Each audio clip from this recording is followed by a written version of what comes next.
setelah scanning ternyata tidak ada lagi di situ kansernya, kata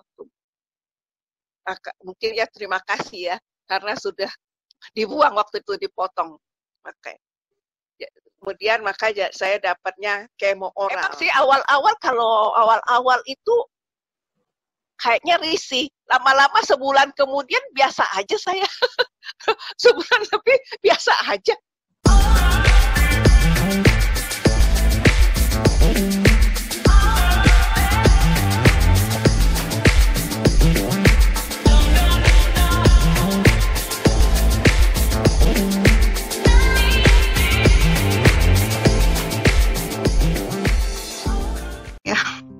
Halo, selamat malam para sahabat Ostomed dan juga para penikmat bincang asik bersama dengan Ostomed. Malam ini kita kembali lagi di bincang asik bersama Ostomed bersama saya, Pipit Lestari dan juga Ibu Yuliana. Halo Ibu Yuliana. Halo, selamat malam. Nah, di episode kali ini kita kedatangan salah satu tamu spesial juga. Beliau ini adalah seorang ostomed, dulunya ostomed dan malam ini ostomed. Malam ini beliau akan sharing pengalamannya tentang gimana waktu menjadi ostomed dan akhirnya dilakukan lagi penyambungan usus, dan juga beliau akan berbicara juga akan bersharing dengan kita tentang masa-masa kemoterapi juga ya, dengan Bu Yuliana juga. Nah, tidak menunggu lama, saya perkenalkan guest kita malam ini, Ibu Nike Sapriana. Halo Ibu Nike. Apa kabar Bu? Baik. Halo Bu Vivi. Halo Bu Yuliana. Halo juga Nike. Selamat malam. Nah, sebelum mulai ngobrol-ngobrolnya, mungkin ada sedikit penjelasan nih tentang ostomed. Ostomed itu apa sih? Soalnya banyak banget nih yang nanya ke kita tentang ostomed itu apa sebenarnya, dan stoma itu sebenarnya apa sih? Nah, mungkin Bu Yuliana akan sedikit menyampaikan penjelasan tentang ostomed dan juga stoma. Silakan Bu Yuli. Terima kasih Pipit. Jadi sahabat ostomed, barangkali kalau untuk perawat stoma, untuk ostomed sendiri atau dokter bedah, itu biasanya sudah tahu, paham ostomed itu apa.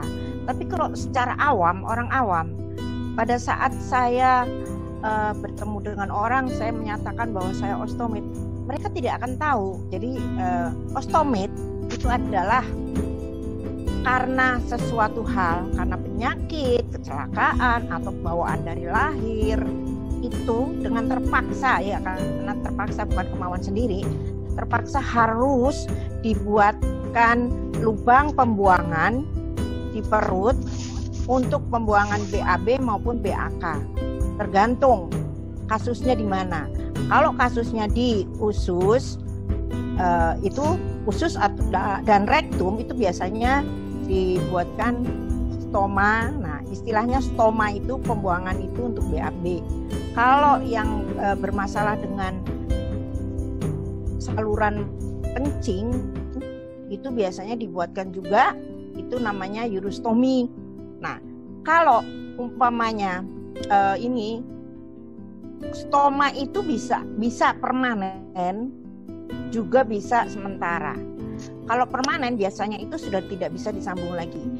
Mengapa saya cerita seperti ini? Karena malam ini kita kedatangan tamu yang pada saat itu dibuatkan stoma menjadi ostomed, tapi hanya sementara. Kemudian bisa kembali disambung. Nah, itu yang sementara. Ada pula yang tidak bisa disambung lagi, dan itu istilahnya permanen. Istilahnya kalau kami ostomed bilangnya apa ya? Kolostomi permanen. Itu contohnya seperti saya ini permanen, makanya saya bisa bertahan sampai 24 tahun menjadi kolostomi, memakai kolostomi permanen, koper itu. Nah, kita malam ini, tadi saya udah sebutkan bahwa karena terpaksa harus dibuatkan saluran pembuangan untuk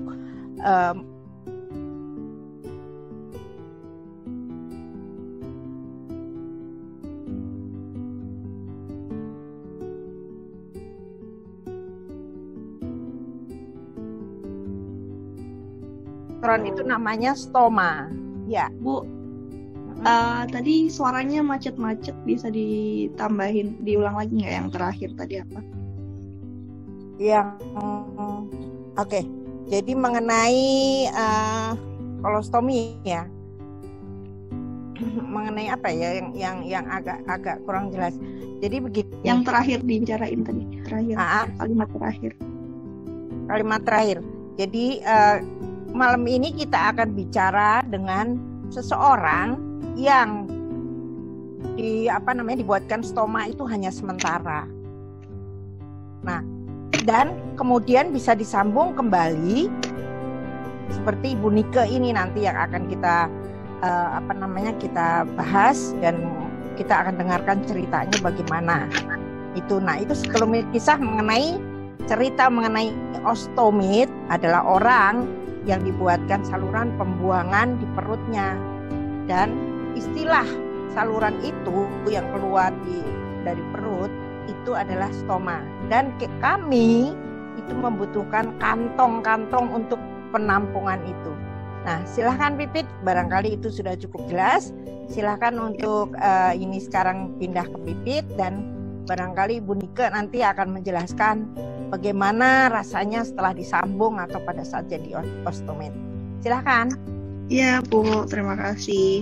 Ya tadi udah dijelasin ya sama Bu Yuli kalau ostomit itu adalah orang yang punya stoma. Jadi orang-orang yang saluran pembuangannya itu untuk BAK sama BAB-nya itu ditaruh di dinding perut ya. Jadi nggak lewat lagi saluran yang pada umumnya kayak gitu. Nah, hari ini kita akan berbincang-bincang dengan Bu Nike. Halo Bu, Bu boleh cerita, mungkin kita langsung masuk ke acaranya aja ya. Jadi boleh diceritain nggak Bu, dulu awal itu menjadi ostomit itu kapan dan kenapa awal terjadinya itu? Halo? Dari awal ya? Ya, kedengaran ya. Atau mungkin kapan Halo? terjadinya? Iya, Dengar ini kalau kayak gitu ya. Pegang aja mungkin. Kayak gini ya? Pegang aja. Nah. Kayak gini? Ya. Ya. Kayak gini. Baru jelas. Iya. Jelas nggak? Ya, sekarang jelas. Oke. Baiklah teman-teman, sekarang saya jadi sahabat ostomit. Dulu pernah saya juga mengalami mempunyai stoma. Oke, saya akan berbagi cerita ya. Sebenarnya beberapa kali saya sakit perut, paling kalau ke emergency dikasih obat, selesai pulang hilang. Lama ya, tahun-tahun kemudian juga mungkin karena makanan saya juga kurang sehat, terlalu banyak makan berlemak, dan tanpa disadari. Kemudian saatnya yang benar-benar terjadi itu baru terasa pada tahun April 2016. Nah, saat itulah benar-benar terasa sekali sakitnya. Karena saya tidak buang air besar sampai 1 minggu. Kemudian berobat, pulang lagi. Terakhir baru saya masuk dirawat pada April minggu kedua 2016. Dirawat sampai 10 hari tidak teratasin. Kemudian maka dirawat di satu rumah sakit swasta di Jakarta Selatan. Kemudian konsul ke bagian dokter bedah, diperiksa dengan pemeriksaan radiologi, lab, kemudian diduga ada tumor di dalam kolon. Kemudian makanya dokter menganjurkan untuk dioperasi. Ya udah, saya nggak tahu ya, saya tuh nggak takut nggak apa kalau dokter katakan itu. Udah, malah saya bilang oke dokter, secepatnya kalau bisa. Yang saya dalam pikiran saya itu hanya cepat teratasin, tidak ada yang lain. Ya udah, besoknya langsung tanda tangan, kemudian malam besok itu operasi mungkin selama kurang lebih 6 jam. Setelah operasi masuk ICU 1 hari, kemudian transfer ke ruangan. Beberapa hari kemudian udah cerita dulu ya, waktu di HCU, bukan ICU, HCU. Ada pengalaman yang lucu soalnya. Saat itu, aduh sorry ya, keluar itu yang melalui mulut. Nah, kemudian 1 hari di situ ya dikasih tahu sama si perawat yang di ICU kan, HCU. Setelah itu baru selesai dari HCU, baru ke ruangan. Nah di ruangan itu juga saya hanya berapa hari ya? Hanya sekitar 3-4 hari udah mulai bagus. Kemudian pulang. Nah sebelum pulang sudah dikasih advis bahwa saya punya stoma dan hanya untuk sementara. Jadi harus mengalami program pengobatan dulu dengan kemoterapi. Nah di sini karena saya pertama kali pakai asuransi dan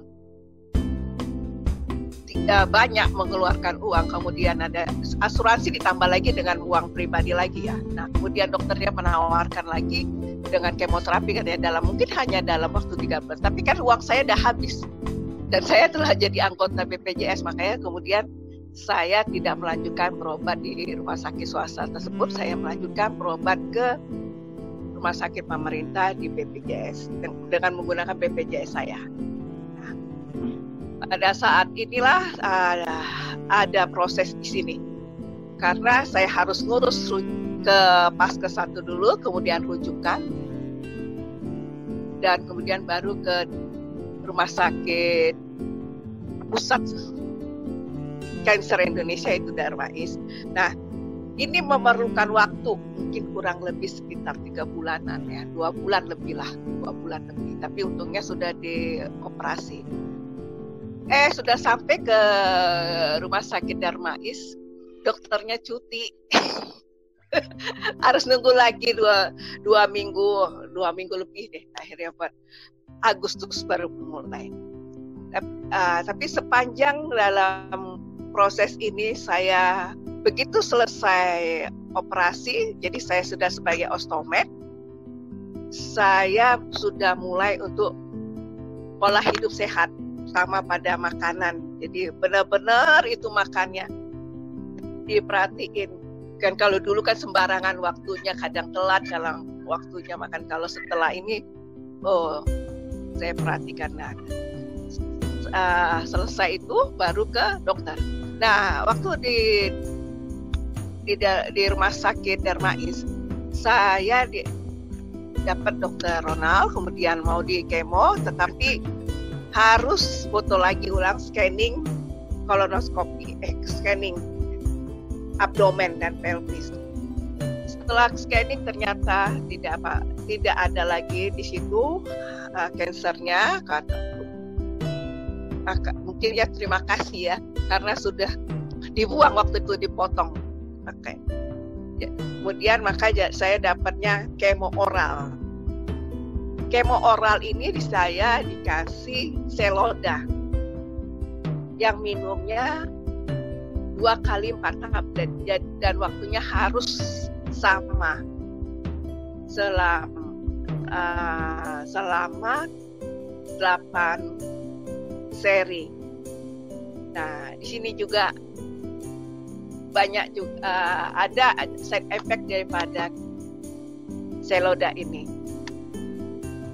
Waktu itu apa yang dirasain Bu waktu kemo? Waktu kemo yang dirasain, itu yang pertama kali kan kulit menghitam, kemudian kaki kering sampai pecah-pecah, tangan kering. Dan padahal itu saya sudah ekstra puding, yaitu saya makan ikan salmon, ikan gabus, sayur, buah, terus menerus tetap aja kan timbul side effect-nya dan kulit menghitam.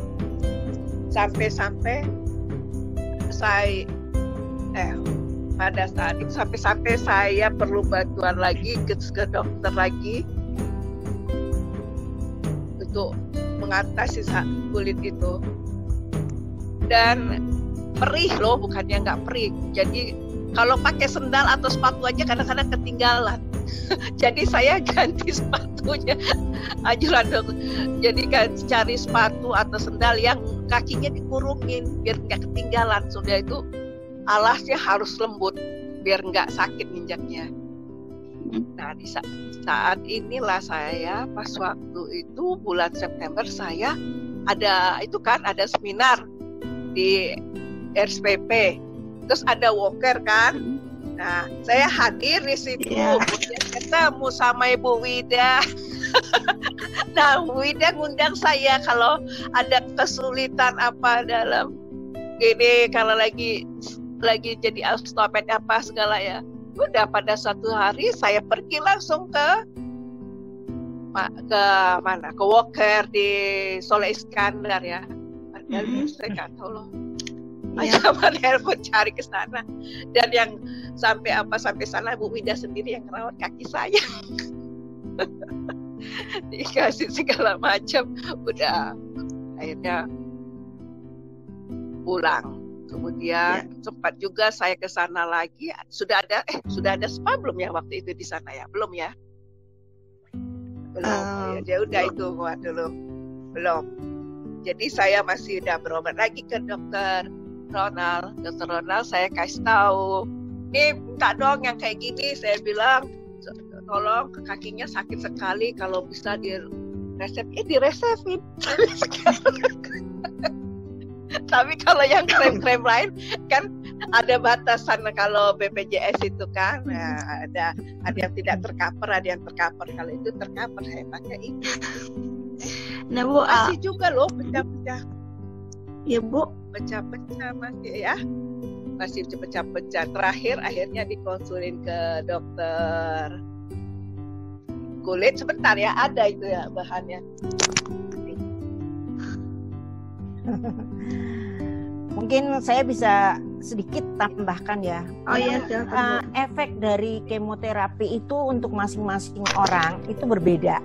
Jadi ada kalau seperti Bu Nike itu masih beruntung karena hanya kulit hitam dan pecah-pecah. Tapi ada juga yang sampai mual, tidak mau makan, tidak bisa makan, atau bahkan diare. Diare itu tidak bisa dibilang sehari sekali. Jadi dalam masa kemo itu diare terus. Jadi disitulah yang membuat osteomed itu selalu kehabisan kantong. Nah kalau kayak Bu Nike ini masih bersyukur karena hanya kulit pecah-pecah atau apa ya, tapi tidak ada mual, makan atau apanya lancar gitulah istilahnya. Tapi kalau ada sebagian orang yang sampai tidak bisa makan sama sekali. Nah Bu Nike gimana nih? Nah gini Bu Nike, itu kalau mual itu kayak gini, kalau kita makan yang digoreng atau agak pedas, itu akan timbul mual. Apalagi kalau kita kesal, ini ikut juga stomanya jadi sakit. Tapi kalau kita makannya yang dibungkus, yang di steam, terus jangan es juga, jadi nggak mual. Itu ya makanya apa yang dianjurkan sama si dokter, apa yang emang itu harusnya diikutin sehingga kemoterapi bisa berjalan terus. Saya 8 kali seri itu lancar. Jadi karena ya saya ikutin, harus disiplin emang, dan juga semangat emang harus ada, karena dalam benak pikiran saya harus sehat itu aja, nggak ada pikiran lain. Jadi ya udah, rugi kalau sakit, kalau makan yang nggak benar ya. Pokoknya kalau saya itu makan waktu itu obat yang pagi jam jam 7 sampai jam 8 lah, yang malam juga jam 7 sampai jam 8. Itu jamnya segitu terus. Dan pernah sekali saya coba lagi, kan katanya ada yang kayak makan itu kunyit putih atau apa lagi ya, macam-macam orang itu kan. Tapi saya tanya, aku tanya dokter, kalau mau efektif katanya jangan makan macam-macam, biar tidak lihat obatnya. Ya udah, saya pernah sempat sekali sih 2 hari apa 3 hari itu makan kunyit putih. Ya udah saya stop. Jadi saya ikutin dokter. Saya nggak makan apa-apa. Benar hasilnya. Dan emang sih waktu sakit apa dok kayaknya ada sedikit kayak rada-rada sakit deh. Apa nih sebentar kan, oh ya paling nanti kan 2 minggu minum, 1 minggu libur, terus lanjut lagi kan. Nah ya itu saya cuman ekstra pudingnya itu proteinnya, buahnya terus untung dari BPJS, jadi duitnya tuh bisa untuk makan. Nah kalau enggak nggak bisa itu yang lain. Jadi udah sampai 8 kali udah terakhir ya itu akhirnya saya kan yang pecah-pecah itu kan dikasih Atopiclair. Dulu belum ada apa dari Petco ya, belum ada yang untuk melembab di kaki kan, belum ada. Sekarang baru ada. Kenapa sekarang baru ada ya kan? Ya dulu saat dia pecah-pecah. Jadi ya itu terus kayak gitu aja. Pokoknya sebenarnya sih kalau kita, karena saya pikir gini, dulu saya punya sakit sudah dibuang stomanya, itu waktu itu saya adalah suatu kebiasaan pola hidup yang jelek. Nah, kenapa saya juga tidak harus membuang kebiasaan jelek saya? Jadi saya harus ikut dengan kebiasaan yang baik untuk menjadi sehat. Itu aja saya ikutin, Bu. Ya mungkin tambahin juga kalau misalkan kemoterapi itu tergantung dampaknya sama orangnya dan jenis kemoterapi yang dilakukan. Ya Bu, menarik sekali tadi untuk mengatasi dampak efek samping kemo itu kan tadi Ibu mengikuti pola hidup sehat nih, ya kan? Nah mungkin sekarang tuh banyak banget orang-orang yang mungkin takut untuk kemo karena tadi ya ada efek samping dan segala macam. Ibu ada ini nggak mungkin motivasi kenapa nih harus selesai kemonya, dan apakah ada dukungan juga dari keluarga atau orang sekitar yang membantu untuk menyemangati? Oh iya pasti itu terutama ya terutama dari diri kita sendiri ya, kedua kemudian keluarga dan dokter juga dan orang tim kesehatan juga mendukung. Kemudian teman-temannya, tambah lagi kan dapat teman saya waktu sakit itu ketemu seminar, jadi bisa sehat gitu. Ya, sebenarnya kalau kita ingin sehat, kan katanya kan kalau cancer itu kan terjadinya karena pola hidup kita itu tidak baik dan berlangsung lama. Kemudian ketahuan, berarti kan kita diberi waktu untuk memperbaiki diri. Nah, kalau teman-teman yang takut, dia mereka sudah ikut komunitas ya, ada juga belum, karena dia sudah membayangkan yang terlalu jauh atau yang negatif.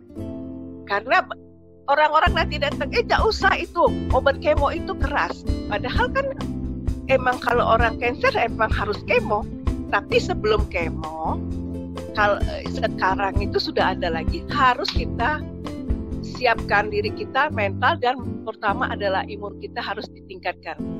Jadi makan itu yang untuk membuat daya tahan tubuh kuat itu, makan aja semua segala itu dengan cara makan secara sehat, sehingga daya tahan tubuh kita kuat dan juga mental semangat. Sebenarnya sih pada aku, kalau aku lihat yang dari komunitas dari segala itu sebenarnya semangatnya yang kurang. Dan mereka mungkin belum menerima sepenuhnya pada dirinya. Kalau dia sudah menerima, dia semangat, dia akan tetap melakukan dengan bersikeras gitu loh. Optimis, bukan pesimis. Apalagi kalau saya suka lihat ada orang-orang, misalnya dia dengar ada orang cerita ini, karena benar, setiap orang tuh berbeda, tapi kita ambil positifnya itu aja. Dan kalau berobat pun harus dia lihat orang-orang yang gembira aja deketin, jangan yang sedih-sedih. Karena kalau yang dia sedih itu dia tambah sedih, tambah jelek, bukannya tambah maju. Makanya kan sekarang ada istilahnya apa ya? Sekarang istilahnya harus dia bahagia. Jadi ada fullness. Fullness itu berarti kita menikmatin apa yang ada sekarang, tapi kita lakukan dengan positive thinking. Jadi kayak saya sakit, berarti saya sakit, saya pengen sehat. Berarti apa yang harus saya lakukan supaya saya jadi sehat? Ibu Nika, boleh tanya? Ya. Berapa lama Ibu menjadi ostomed dan kemudian berapa lama setelah itu disambung? Nah, reaksi waktu disambung, terus dengan apa yang dirasakan? Jadi ostomed kemudian disambung, bagaimana rasanya? Saya April minggu kedua ya jadi ostomed. Disambung 2016 April minggu kedua 2016 jadi ostomed dan disambung pada Februari minggu kedua juga 2017. Jadi sekitar 9 bulan. Tapi kalau dalam 9 bulan itu sebenarnya proses pengobatannya cuma 6 bulan. Karena kan ada proses untuk recovery ya, recovery. Jadi 9 bulan lah kalau dilihat cara alamiahnya. Dan yang saya rasakan waktu saya situ ya, pertama kali saya kan ya nggak ngerti lah sama ya. Lama-lama dengan belajar dan saya juga pertama kali pakai yang one piece, kemudian diajarin lebih baik katanya two piece, saya pakai two piece lebih hemat. Cuman memang kulit sekitar stoma saya agak rada sensitif, jadi saya pakai yang two piece dan yang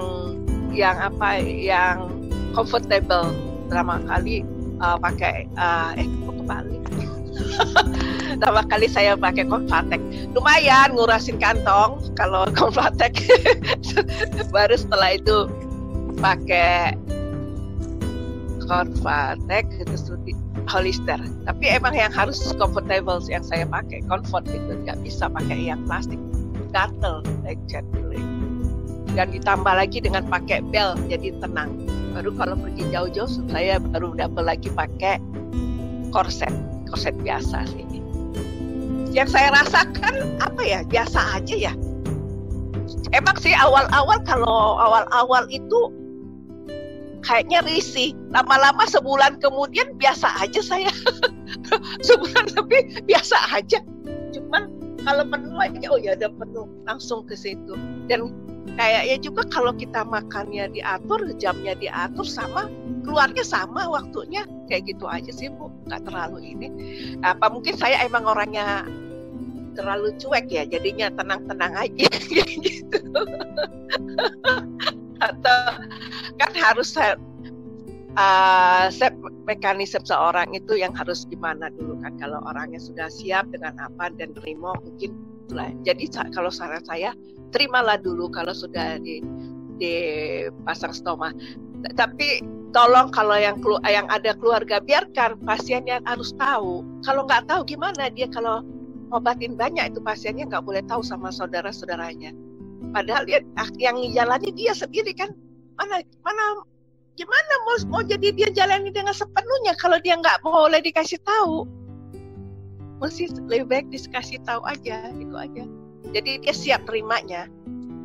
Ibu Nike, kemudian pada saat sudah disambung lagi, itu apakah lama adaptasi dari sebelumnya menjadi ostomed, pembuangan dari perut, terus disambung, otomatis kan menjadi normal kembali. Berapa lama tuh adaptasinya? Saya sih adaptasinya sebenarnya cuma adaptasi makanan aja ya, bertahap ya, sama kayak adaptasi yang waktu pasang stoma kan bertahap, kemudian bertahap, terus kan udah kayak gitu. Kayaknya malah saya senang karena saya bebas gitu, cuman memang nggak boleh gerak terlalu berat sekali ya gitu ya kali ya. Cuman ada satu pengalaman saya, kan saya baca teori katanya kalau 6 bulan boleh gerak-gerak. Saya senam lah itu high impact, asik. Ternyata akhirnya hernia. Jadi larinya ke penyakit lain ya. Hernia ininya, stomanya dia masuk ke lubang yang lama ya, enak dia kali sudah ya.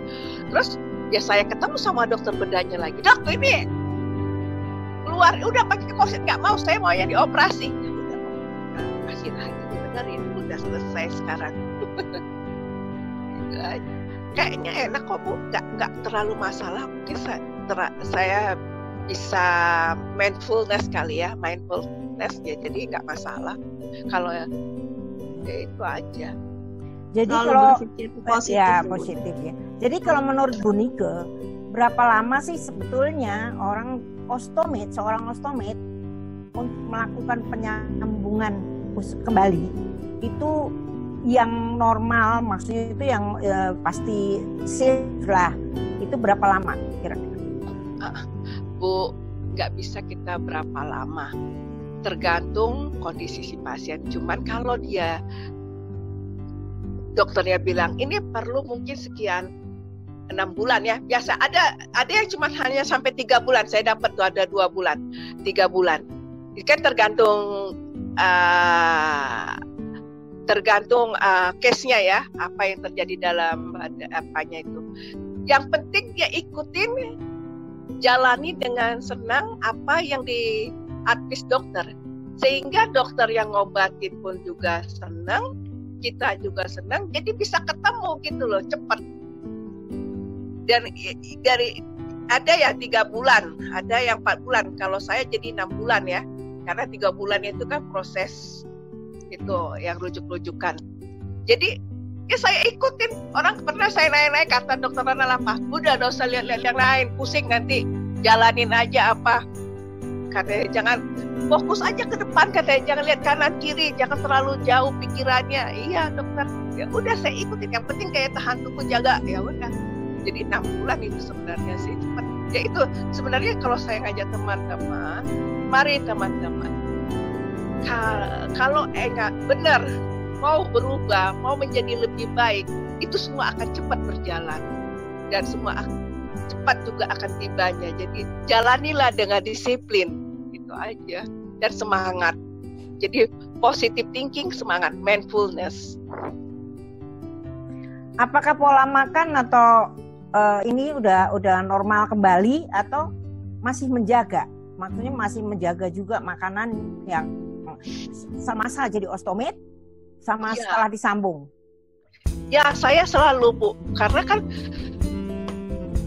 dokter udah cerita kalau untuk yang pokoknya tetap dijaga, mau ikut ke apa segala macam, tetap dijaga kesehatannya. Nah, saya agak sedikit rasain, oh benar apa kata dokter. Sakit, jadi nggak jadi. Jadi saya pokoknya pola makan sehat lah gitu. Ya makan boleh makan apa aja, tapi yang sehat gitu, bukan yang diawetkan, bukan yang pakai pewarna, penyedap, itu aja. Tetap dijaga Bu, karena kan pengen sehat.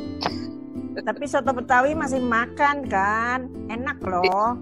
Iyalah sekali-sekali kan soto Betawi kan kita kalau sudah kan soto Betawi makan kan nggak yang lemak-lemaknya pilih lagi kan, terus kan terus habis itu nggak makan lemak lagi kan.